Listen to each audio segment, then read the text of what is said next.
Hi guys, welcome back to my channel, Zach Around the World, where I'll be taking you around the world with me on my travels.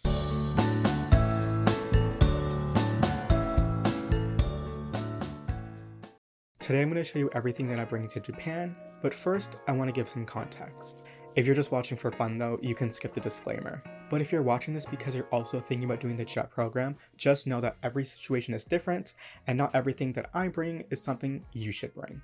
Also, what you bring will vary depending on where you're coming from and where you're going in Japan. So I grew up in Ottawa, Canada, where the climate averages from negative 15 degrees Celsius to 27 degrees Celsius, with humid summers and very cold winters. I'm moving to Western Japan, where the climate averages from 1 degree Celsius to 31 degrees Celsius, and it's going to be very humid.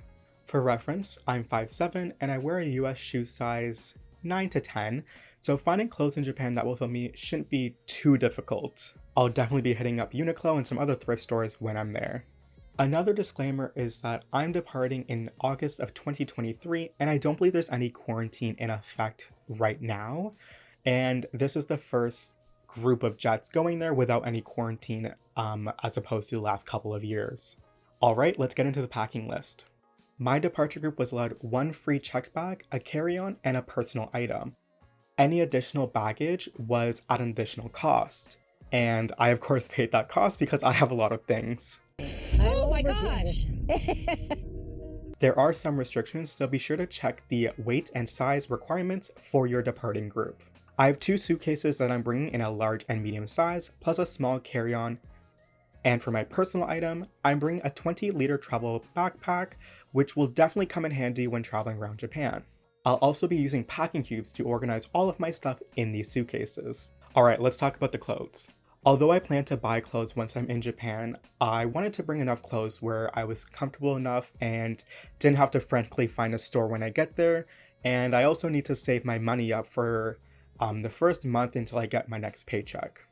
So I've divided my clothes into 5 categories: business clothes, casual wear, warm clothes, intimates, and shoes. For my business clothes, I'm bringing some pants, dress shirts, and ties, and all of this will go into a large packing cube.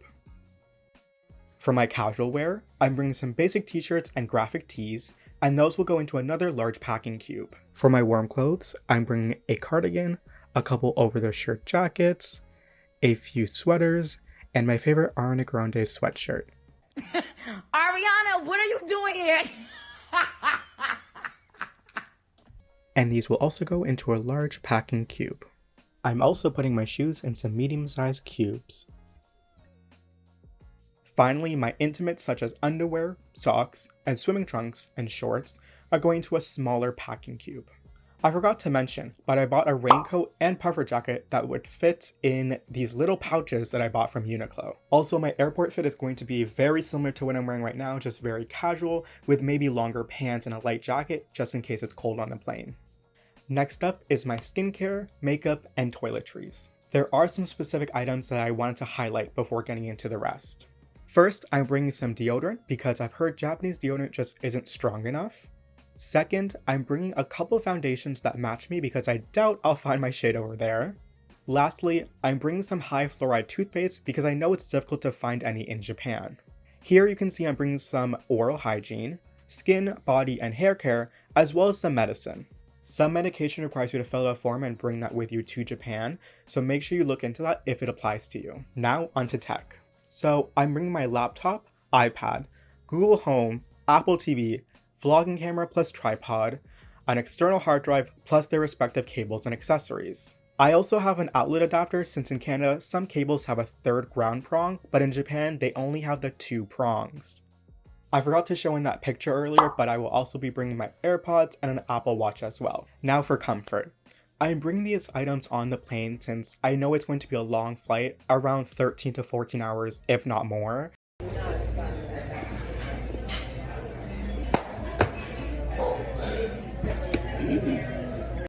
And I wanted to make sure that I'm going to be comfortable on the flight. So I'm bringing an eye mask, some earplugs, compression socks, sanitizing wipes, and a lip balm with some hand cream in case it gets dry on the plane. Another thing I'm bringing is spices. If you couldn't tell from my complexion, I like to season my food. understand. I don't know how y'all do shit where you from, but let me tell you something. Where I'm from, we don't do shit like that. Even if I can find a foreign grocery store or a Costco over there, it will just be easier to bring these items with me just for the beginning so I can cook my own traditional food. Now let's talk about omiyage. Omiyage, or souvenirs, is a big part of Japanese culture where you bring back individually wrapped snacks or other goodies into your workplace after you've gone traveling or you went on vacation.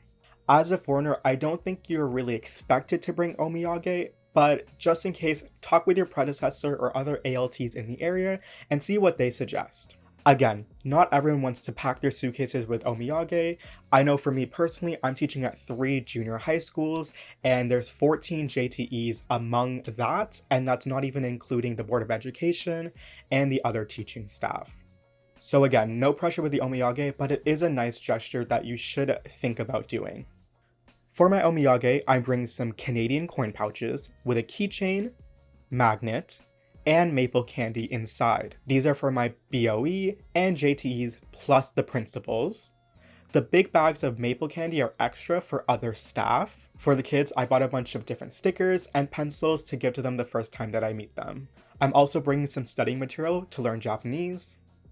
So how did I pack all of this up? My travel backpack has some pockets for organization. At the bottom, I put a sweater in case I get cold on the plane. In the main compartment, I put my laptop and iPad, my skincare I'll use in Tokyo, a sling for walking around. In the front zipper, I put a sleeping mask and earplugs, and my passport. Then in front, I put some disinfectant wipes, wet wipes, and compression socks. Finally on top, I put a neck pillow so I can sleep on the plane. For the hotel, I'm packing some casual shirts, dress shirts for orientation, my toiletries, dress shoes, and a suit jacket. Just the necessities when I land in Tokyo. I'll divide the rest of my stuff between the 2 suitcases. In the large suitcase, I have my warm clothes, the rest of my casual shirts, some dress shirts, some jackets, my suits, my intimates, and some of the omiyage. I also forgot to mention that these suitcases can only be 50 pounds max. Basically my goal weight.